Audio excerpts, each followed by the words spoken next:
Okay, now. Okay. What's up, Jaden Bulldolls, Taco World viewers? And this evening, tonight, we will be doing a reaction to the Food Theory episode. Food Theory, why you may never eat Kraft mac and cheese ever again. Let's see what this video is about, everyone. Make sure to subscribe and turn that bell icon on to be notified when we post videos on our YouTube channel. And also, we sometimes go live, so make sure to turn that notification bell on because we sometimes go live. So yeah, so you guys can know when we go live sometimes. And if you're new or old, make sure to subscribe.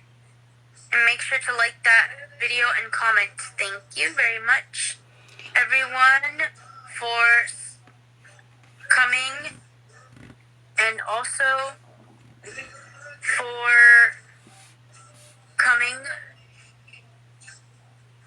across this video. Hopefully you will enjoy it, and without further ado, let's get into it. Let's go. This is gonna be a pretty good one, I bet. Yes, it is. And I bet this will make some Volume people 1. hungry.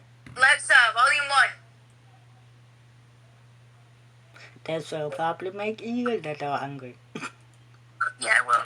Alexa, Your Volume 2. favorite snacks may be going bye-bye. Right now, underneath grocery store shelves the Hang world on. over, big wigs and smoke-filled... Your favorite snacks may be going bye-bye. Right now, underneath grocery store shelves the world over, big wigs and smoke-filled rooms, probably, are divvying up aisles of tasty treats like they're lines on a map. And as a result of this wheeling and dealing, some of your go-to food brands might be cut out of the picture. And the trick Well, yeah. That's true. for this monumental shift in the world of food? A breakup? Hello, Internet! Welcome to Food Theory, the show that would never break up with you. Mwah! But not ever. Hopefully my friend doesn't break up with our friendship. I'm not going to. Oh my god. Everything in the world of Okay. food can be sunshine and rainbows, because for the biggest food brands in the world, there's been a lot of drama. At some point in your life, you've probably seen some variation of this graph, showing how basically every food and drink you can possibly think of is owned by one of just a handful of companies. Yeah, and it's true. Over the past few decades, we've watched as all of our favorite brands have been gobbled up and funneled into these massive multinational food corporations. As time has gone on, these companies have only gotten larger and larger as mergers and acquisitions have transformed these businesses into these hulking, amorphous blobs that dominate the grocery aisle. But as of late, something has started to shift. Instead of continuing the trend of always bigger, never stop, we're starting to see these mega corporations start to break apart. A few years ago, cereal giant Kellogg's split its cereal and snacking businesses into two separate companies. Keurig Dr. Pepper also announced recently that it was planning on splitting its coffee and soda business in two, despite the fact the companies had only merged together a few years ago. But the big breakup news that really caught my attention is the most recent one, Kraft Heinz. Kraft Heinz, makers of so many of the staple food brands, would also be going their separate ways, leading to some of your favorite snacks being torn apart. Oscar Mayer hot dogs will no longer be under the same bun as Heinz ketchup. And even Kraft Singles and Kraft mac and cheese, both Kraft brands, will no longer be part of the same company moving forward. And the breakups don't stop there. There have even been calls from Pepsi's own investors to do the same. So all of this has me wondering why. Why are all of these companies who have spent the better part of the last century fusing into these enormous blobs suddenly finding the need to recouple more than the cast of Love Island? And what does this mean for you and me? How will these seismic shifts in the movers and salt shakers of the food industry affect what we can buy when we walk into a Walmart? That's what I want to uncover today. So pile into my cart, loyal theorists, as we browse the aisles of knowledge to to find out why is Big Food breaking up. But speaking of what I have in my cart, let me see here. Hello, loyal theorists. We have been working on something special for you. We saw your comments and heard your feedback, so we put our heads together and had a lot of, extremely serious conversations. And we are finally ready to let you in on our big secret. Kicking up the dirt as I pull up my skirt. When I walk by, The big secret is Eskimoso. baby, stay all on alert. Eeny, meeny, miny, mo, you could be first. Left foot, right foot, left foot, right foot, left foot, right foot, left foot, right foot, left foot, right foot, J1. Checking the playlist My Likes and similar tracks on Amazon Music. Playing first. I just finished taking ASA's Featurescape, and I gotta say the results were pretty interesting. It's 100% free, and it starts with a quick 1-minute personality quiz, and from there, Featurescape matches you to potential futures based on your unique results. Okay. And we are finally ready to let you in on our big secret.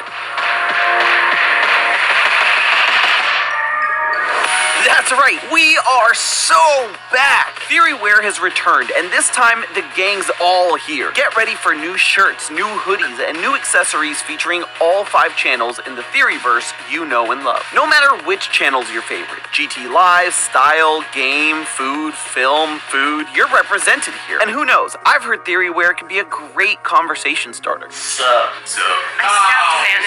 Maybe you'll make new friends with a fellow theorist next time you're out and about. Or maybe wrap yourself in a super soft theorist hoodie paired with some cozy socks while watching new episodes in the comfort of your home. We hope you'll have as much fun with the new and improved TheoryWare as we did. Jump into the comments to let us know which item is your favorite and help us celebrate what makes the theorist community so special. You. What are you waiting for? Shop the drop by scanning the QR code on screen or clicking the link in the description. So before we can fully understand why all of these mega food corporations are breaking up, we should probably start by figuring out what it means for a company to break up. Was there some sort of infidelity? A big fight? Did Jeremiah really love Bomb Huda? To answer those in order, no, and definitely not touching that one. That's not to say that some of these breakups don't lead to hurt feelings, but we'll get to that. So in order to understand what actually happens when a mega company breaks up, let's look at the example of Kraft Heinz, since they're the latest food giant to announce a split. Kraft Heinz's plan is to create 2 brand new corporate entities. From there, they'll take all of the brands in their massive portfolio and funnel them into one of these 2 new companies. Now, you might be thinking that means Kraft will be Kraft and Heinz will be Heinz and never the twain shall meet. But no, they're not splitting up by brand. They're splitting up based on growth. One of these companies, Okay, now I want Burgundies.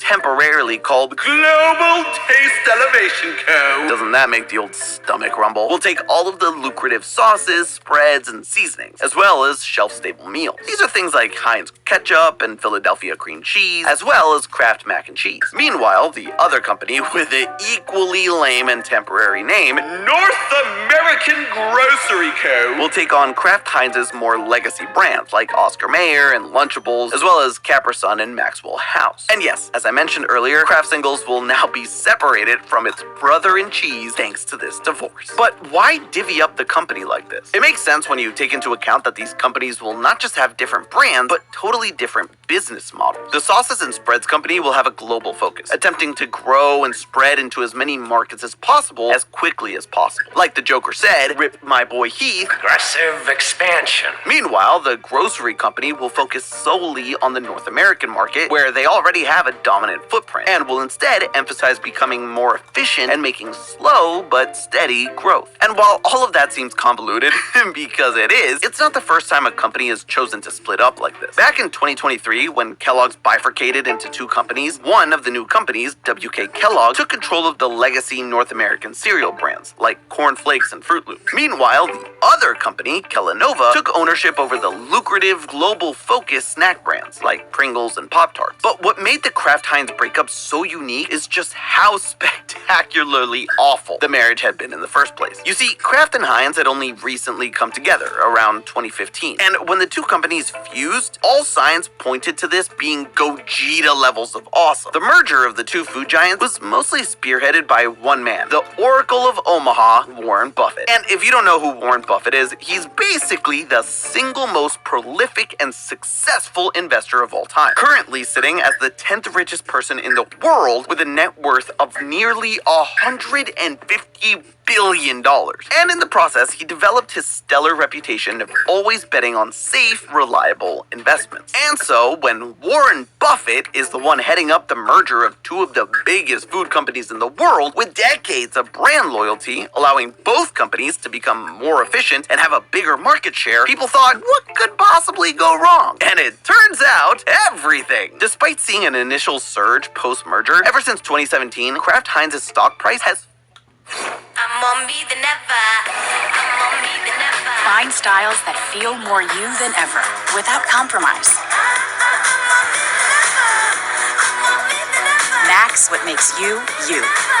surge post-merger. Ever since 2017, Kraft Heinz's stock price has fallen off a cliff, losing over 70% of its value since its high. And the situation had only become more dire recently as they reported that their total revenue had declined for 6 straight quarters. In business speak, that's no bueno. But how could this have happened? How could bringing together two of the most iconic and largest companies in the world into one super entity turn so south so fast? Well, in an ironic twist of fate, the main problem that Kraft Heinz ran into was the fact that it became too big. You see, when a company gets to the size and scale of something like Kraft Heinz, instead of being this towering titan, it ends up becoming this lumbering blob that becomes too slow to make quick or big decisions. You'll be familiar with this if you've ever tried to organize hanging out with your friends. Two Yeah.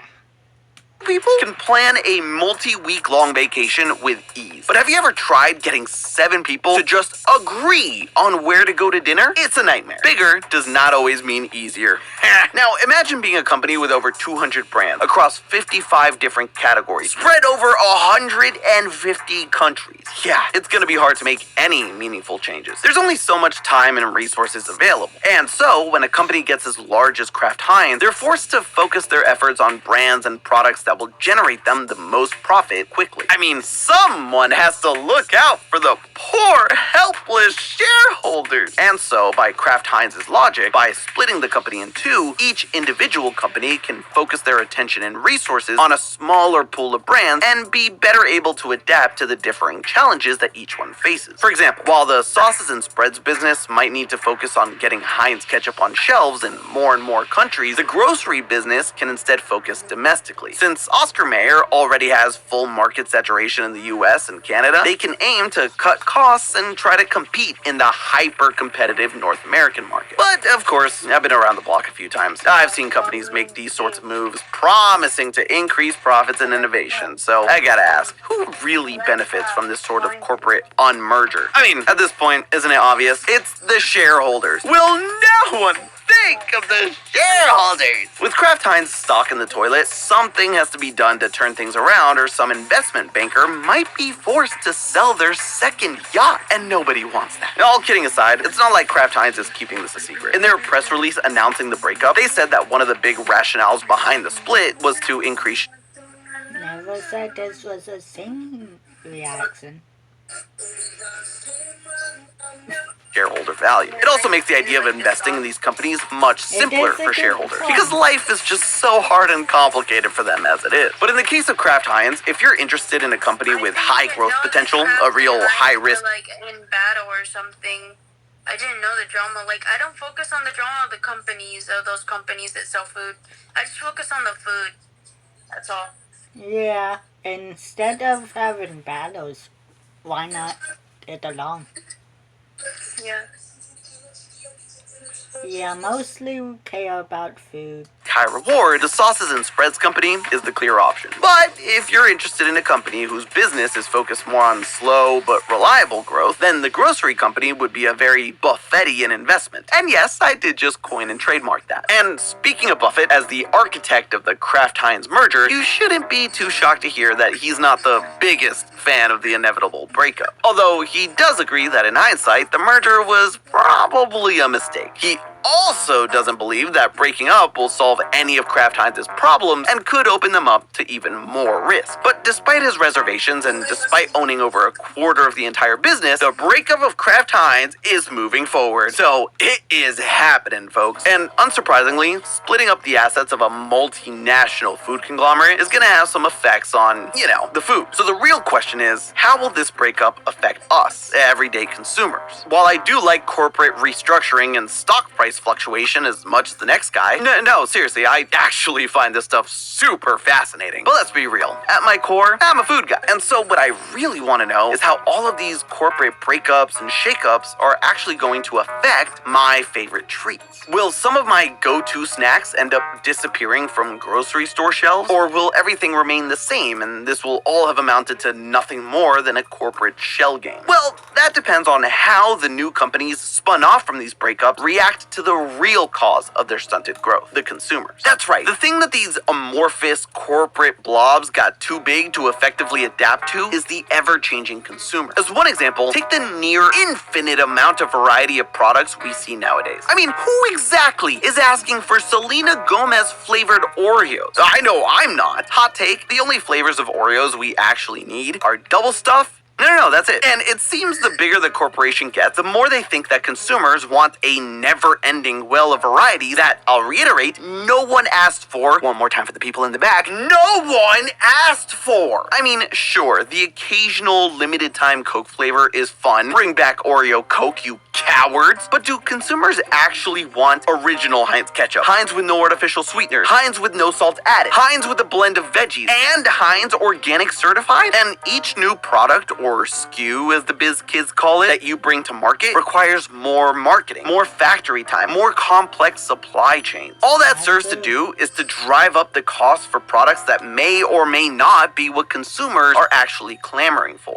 And sure, corporate blobs are the only companies large enough to even attempt putting out this many varieties. But just because they can doesn't mean they should. That's why one of the big things that consumers may be able to look forward to when it comes to these corporate breakups is the decrease in the sheer number of products being sold, opening up shelf space for new, innovative products to fill those gaps. Another thing that consumers may be able to rejoice in with these newer, smaller companies is the fact that these companies may now be able to listen and adapt to not only what sorts of products they make, but what those products contain. It's no secret that we as a society over the past few years have become way more conscious about the ingredients in our food and more cognizant about what we allow in our bodies. As a result, products that are too high in calories, sodium, or contain high fructose corn syrup haven't done well in the court of public opinion. And let's be honest, the sorts of ultra-processed foods offered by these big companies are exactly what consumers seem to be gravitating away from. I mean, take the artificial food dyes as an example. In our episode on the subject, we talked about how big companies like Kellogg's and General Mills tried to remove artificial dyes from their food years ago, only to reverse course when fans weren't happy about it. Fast forward to today, and it feels like the opinions on artificial food dyes have completely turned, and they're almost universally on the way out here in the States. And I would like to think we had something to do with that. But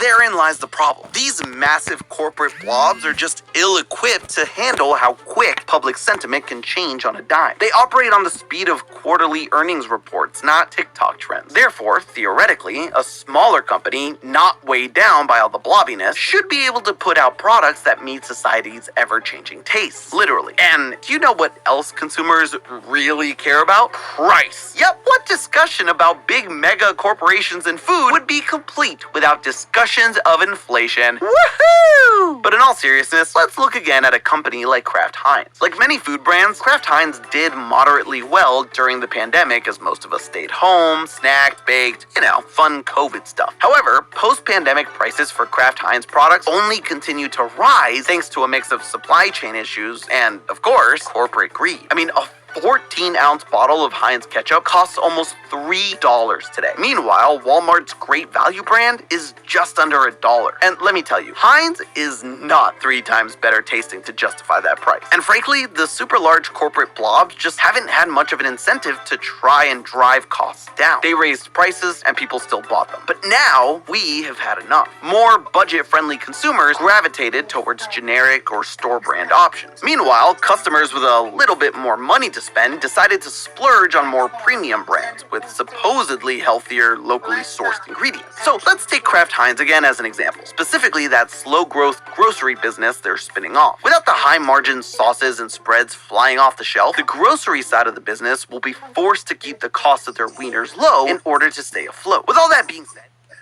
everyone's fired up about politics, but very few people know what to actually do. If you care about faith and freedom, Forge Leadership put together a 7-step guide for your next steps to get involved.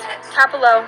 in order to stay afloat. With all that being said, there's a lot of reasons to be cautiously optimistic about these big food breakups. And I did say cautiously optimistic, because even if everything goes exactly the way that Kraft Heinz hopes, with profits and both of their new companies soaring, that ironically may end up bringing everything back to square one. Just ask Kellogg's. As I mentioned at the top of the episode, back in 2023, Kellogg's went through a very similar corporate breakup that saw them split their snacks and cereal divisions in two. And you know what? It worked. Both companies ended up seeing improvements in their business. Almost too much improvement. Because in August of 2024, the snacks side of the business was bought for $35.9 billion by candy mega giant Mars. And just this past July, the cereal side was bought for $3.1 billion by Ferrero Rocher. So yeah, the corporate blob that was Kellogg's split in two, only to have each half get reabsorbed into another blob just a few years later. But you know what? Even if that doesn't end up happening to Kraft Heinz or Keurig Dr. Pepper or Pepsi if they go down the same route, the writing may already be on the wall. Big Food may have already lost the war to an enemy nobody saw coming. You see, when we think of these humongous multinational food and drink corporations, we tend to think they're unstoppable, that they're very much the apex predator. However, when the CEOs of Coke or Kraft Heinz or whoever lay their head on their pillows at the end of the day, there are companies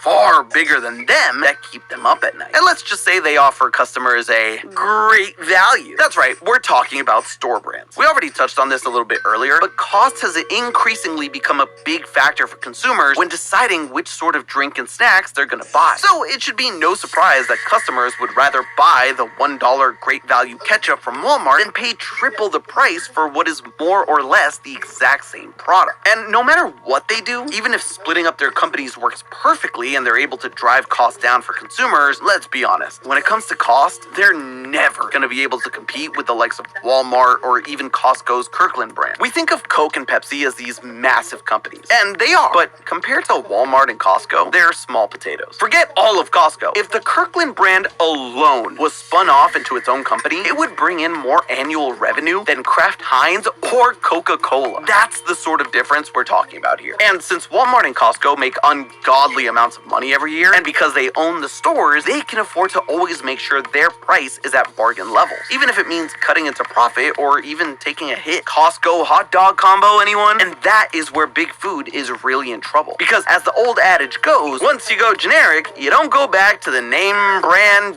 Eric or however it goes. Once customers have jumped ship and realized that generics are worth it considering their price tag, no amount of corporate reshuffling or brand reinvestment is gonna bring them back. I guess it turns out the only way to beat the unstoppable multinational corporate blobs of the food industry were even bigger and blobbier, multinationalier corporate blobs. But hey, that's just a theory. A food theory. Buen provecho. And if you think that creator-made products also have a chance to dethrone corporate blobs, click the video on screen to find out why YouTuber products are seemingly always doomed to fail. And as always, I'll see you next week. Look, Mom. Wow! Ugh, wish I bought Dixie. These weak store brand plates turn hard work into heartbreak. Next.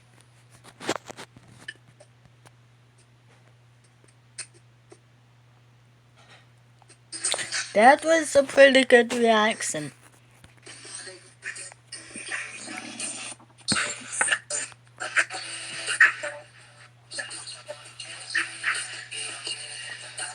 So if you like the reaction, make sure to like, comment, subscribe. Tell us what you want us to react next.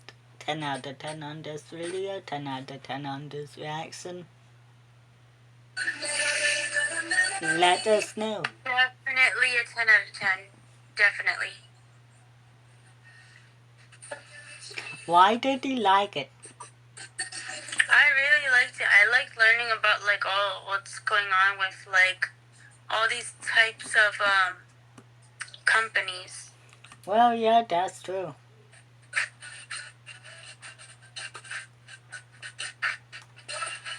Anyway, if you like the reaction, also hit that bell icon so you will get notified whenever we upload, post, and go live on Daily Bulldogs. Until next time, Excuse me. we are out.